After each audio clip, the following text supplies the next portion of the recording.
আজকে একটা গল্প দিয়ে শুরু করছি। সেদিন এক বন্ধুর বাড়িতে গিয়েছিলাম। এই প্রচন্ড গরমে একটু আরাম পাওয়ার জন্য আমাদের হঠাৎ ঠান্ডা জাতীয় কিছু খাওয়ার কথা মনে হয়। আমরা তখন চট করে ফোনের অ্যাপের মাধ্যমে অর্ডার করে দিলাম। অনেকটা আলাদিনে আশ্চর্য প্রদীপের মতন 20 মিনিটের মধ্যে চাহিদা পূরণ হয়ে গেল। এই প্রখর গরমে যে ছেলেটা ঘেমে নিয়ে আমাদের ঠান্ডা পানীয় এনে দিল, তাকে দেখে আমাদের ইচ্ছেটাই চলে গেল। প্রচন্ড গরমে মুখ লাল, সব পোশাক ঘামে জবজব করছে। এই দেখে নিজেদের গরম লাগাটা তুচ্ছ মনে হলো। বিভিন্ন অ্যাপ আজকাল এমন কর্মীদের নিযুক্ত করেছে আমাদের সুবিধার জন্য। এই ধরনের কর্মীদের বলা হয় গিগ ওয়ার্কার্স।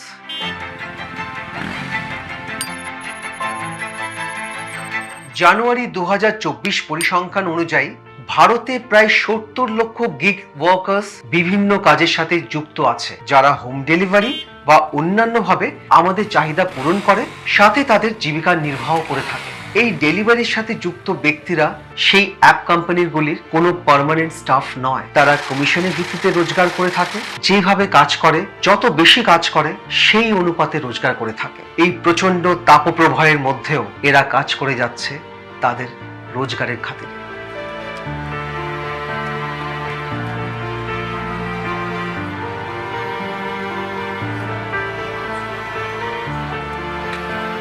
অনেক সময় এমনও হতে পারে আমাদের অর্ডার করা জিনিসটা সময় মতন তারা ডেলিভারি করতে পারে না কোনো কারণে, হয়তো কিছুটা দেরি করে ডেলিভারি করে থাকে। তখন আমরা ওদের এগেনস্টে কমপ্লেন করে থাকি অ্যাপ কোম্পানিগুলির কাছে। তাদের সাথে ভালো করে ব্যবহার করি না, বোঝার চেষ্টা করি না কেন কোন কারণে ডেলিভারি করতে লেট হলো। আমরা ভুলে যাই তারা এই প্রবল তাপপ্রবাহের মধ্যেও আমাদের পছন্দের জিনিসটি ডেলিভারি করে যাচ্ছে। যখন সূর্যের প্রখর তেজে আমরা বাইরে যাওয়া থেকে বিরত থাকছি, আমরা চাই ওরা সব সময় সবকিছু ঠিকঠাক পৌঁছে দেবে। আপনাদের মনে হয় না আমাদের আরো একটু সহানুভূতিশীল হওয়া উচিত? এই গিগ শ্রমিকদের এক গ্লাস জল এগিয়ে দেওয়া কি এতই শক্ত? আমার এই ভিডিওর মাধ্যমে আপনাদের সকলকে অনুরোধ করছি, এই ডেলিভারি ব্যক্তিরা যখন আপনার বাড়িতে বা আপনার দেওয়ার নির্দিষ্ট জায়গায় আসবে, দয়া করে ছোটখাটো ব্যাপারে তাদের উপর বিরক্ত হবেন না।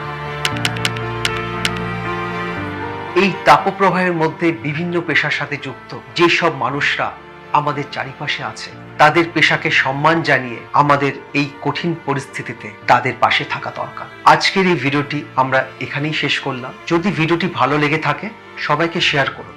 সাবধানে থাকুন, সুস্থ থাকুন এই তাপপ্রবাহ থেকে।